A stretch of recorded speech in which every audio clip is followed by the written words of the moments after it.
नमस्कार मित्रांनो, तुमचे आपल्या यूट्यूब चॅनलवर सहर्ष स्वागत आहे. तुम्हाला कधी असं वाटलं आहे का की एक साधी भेट आयुष्यभराच्या नात्यात रूपांतरित होईल?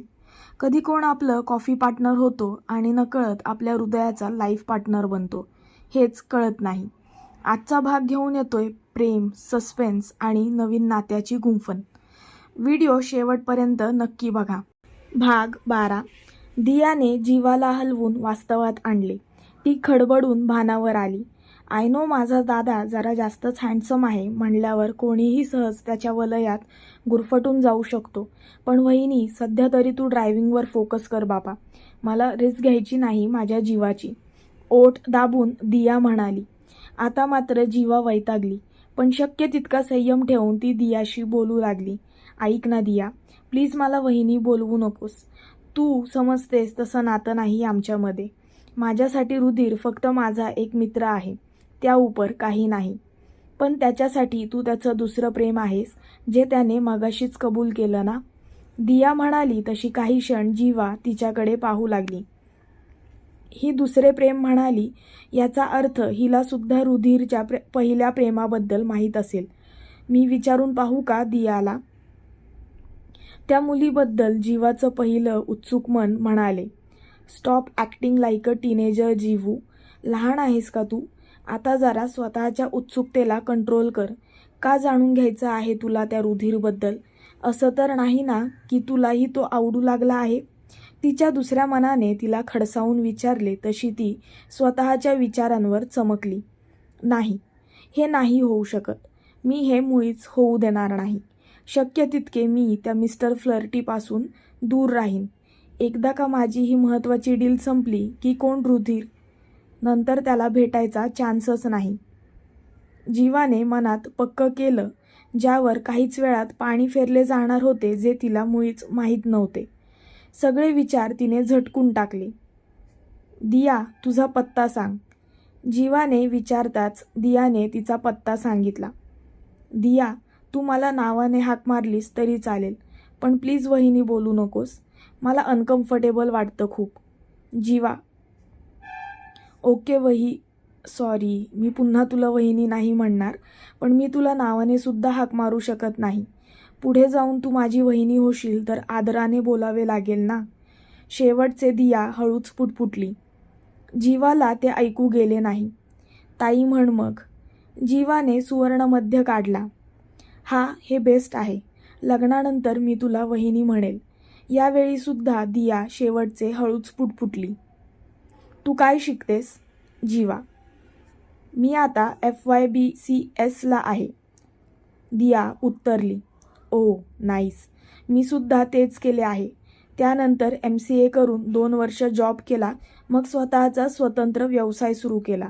जीवा. वाव, भारी की. दादू म्हणाला मला की तू टेक्नोसॅव्हीची CEO आहेस. सुरुवातीला मला विश्वास बसला नव्हता त्यावर. दिया. जीवा अगदीच गोड हसली. तू जॉब का करतेस रुधिरच्या कॅफेत? जीवा. माझ्या आईला पॅरालिसिस झाला आहे. बाबांच्या पगारात घर चालवणं जरा अवघड होतं. त्यांना हातभार लावावा म्हणून मी जॉब करते. दिया म्हणाली तसे काही क्षण जीवाला काही वर्षांपूर्वीची तीच आठवली. ती दियामध्ये स्वतःला पाहू लागली. दोघींची सुद्धा तीच कहाणी होती. तुला भावंड नाही का? जीवा. मोठा भाऊ आहे, पण तो काही कामाचा नाही. तो फक्त त्याच्या बायकोच्या तालावर नाचतो. बायको म्हणेल ती पूर्व दिशा आहे त्याच्यासाठी. आईबाबांचा त्रास पाहून ही त्याला त्याच्या जबाबदारीची जाणीव होत नाही. घर खर्चाला पैसे देतो तो, पण आईच्या औषधांसाठी आणि उपचारासाठी कधीच देत नाही. दोघांनाही मोठे पॅकेजवाले जॉब आहेत, पण त्यांना स्वतःशिवाय इतर कोणीच दिसत नाही. ते बरे आणि त्यांचं काम बरं, असेच जगतात ते. दिया दुखी स्वरात म्हणाली. आय एम सॉरी दिया, मला माहीत नव्हतं. दिलगिरी व्यक्त करत जीवा म्हणाली. इट्स ओके ग, आता तू सुद्धा माझी फॅमिली मेंबर झाली आहेस, मग तुला माहीत हवंच ना? दिया. तू कधी अभ्यास करतेस मग? तुझं रुटीन काय आहे? जीवा. कॅफेतले काम संपवून घरी गेल्यावर मी अभ्यास करते. पहाटेपासून घरातलं आवरते आणि जेवण बनवते. आईला फ्रेश करून नाश्ता बनवते, मग कॉलेजला जाते. कॉलेज 2 वाजता सुटले की कॅफेत काम करते, मग 7:30ला घरी जाते. घरी जाऊन स्वयंपाक पाणी करून अभ्यासाला बसते. इतकंच रुटीन आहे माझं. दिया. तुझी वहिनी काम नाही करत घरातलं? जीवा. ती आयत्या ताटावर जेवायला बसते फक्त. तिला स्वयंपाक येतो पण ती कधीच बनवत नाही. दिया. अभ्यासावर परिणाम नाही होत का तुझ्या? जीवा. होतो, पण पर्यायसुद्धा नाही आहे माझ्याकडे. घरची जबाबदारी आता माझ्या खांद्यावर आहे. दिया समजूतदारपणे म्हणाली. लहान वयातच तुला मोठं व्हावं लागलं याचं मला वाईट वाटत आहे. तुला माहीत आहे का, कधी काळी मीही तुझ्या जागेवर होते. मी काबाड कष्ट करून शिक्षण पूर्ण केले, चांगला जॉब मिळवला आणि आईला हातभार लावला. त्यानंतर स्वतःचा स्वतंत्र बिझनेस सुरू केला. मला तुझ्यात मीच दिसते. तुझी मोठी बहीण या नात्याने मी जर तुला मदत केली तर तुला ती घ्यावी लागेल. घेशील ना? जीवाने विचारले. दिया गोंधळून तिच्याकडे पाहू लागली. तिला समजेना जीवाला काय म्हणायचे आहे. तू ज्या परिस्थितीत आहेस तशीच अवस्था 10 वर्षांपूर्वी माझीही होती. तेव्हा मला कोणाचा आधार नव्हता. जर तेव्हा योग्य मार्गदर्शन मिळालं असतं तर आज मी वेगळ्याच उंचीवर पोहोचले असते. काम सांभाळून अभ्यास करणं खूप अवघड असते याची जाणीव मला आहे. म्हणूनच मला असं वाटतं की तू स्कॉलरशिप मिळव. शिष्यवृत्ती मिळाली की कॉलेजच्या फीचे टेन्शन मिटेल. तेच पैसे तुझ्या आईच्या उपचारासाठी वापर. जर ते कमी वाटत असतील तर माझ्याकडे एक ऑफर आहे तुझ्यासाठी.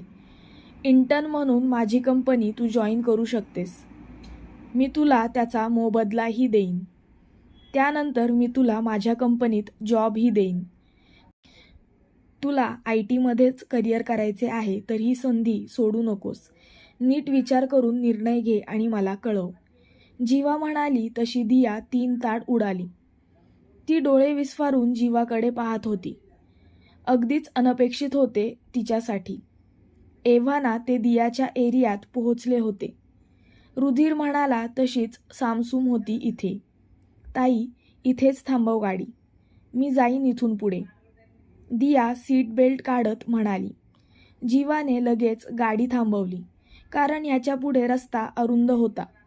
4 व्हीलर त्या गल्लीतून आत शिरलीच नसती. थँक्स, मी विचार करून तुला कळवते. दिया गोड हसून म्हणाली. हो, माझा नंबर सेव्ह कर तुझ्या फोनमध्ये. कधीही तुला गरज लागली तर मला फोन कर. म्हणत जीवाने तिला पर्सनल नंबर लिहायला सांगितला. दियाने तो लगेच सेव्ह केला. Bye, good night. दियाने बाय करत म्हटले. Bye, good night. जीवा. दियाने जीवाचा निरोप घेतला आणि त्या गल्लीतून जाऊ लागली. तिची पर्सच्या पट्ट्यावर घट्ट झालेली पकड जीवाच्या तीक्ष्ण नजरेतून सुटली नव्हती. जीव मुठीत घेऊन दिया चालत होती.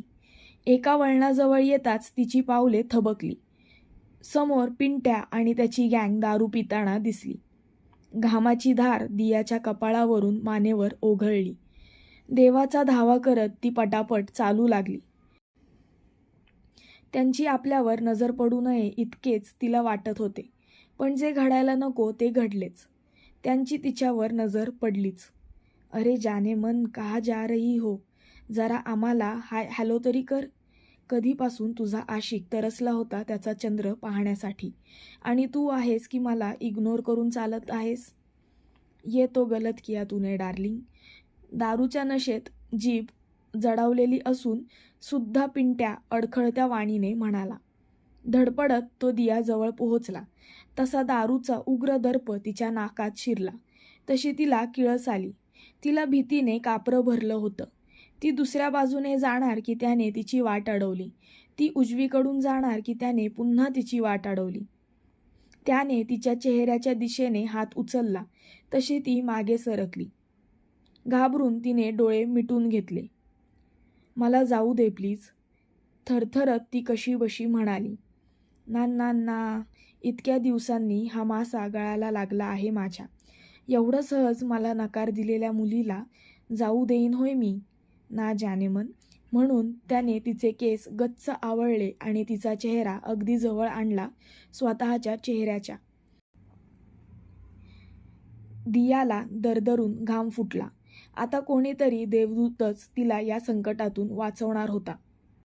आजचा भाग इथेच संपतो, पण जीवा आणि रुधिरच्या नात्याचा प्रवास अजून सुरू आहे. तुमच्या भावना कमेंटमध्ये नक्की लिहा. तुमच्या प्रतिक्रिया मला पुढचा भाग लिहायला अधिक प्रेरणा देतात. भाग आवडला असेल तर लाईक, शेअर आणि सबस्क्राईब करायला विसरू नका, कारण पुढच्या भागात तुमचं मन थांबेल पण गोष्ट पुढे सरकणारच. पुन्हा भेटू एका नव्या भागात, नव्या भावनांसोबत, कॉफी पार्टनरमध्ये. धन्यवाद.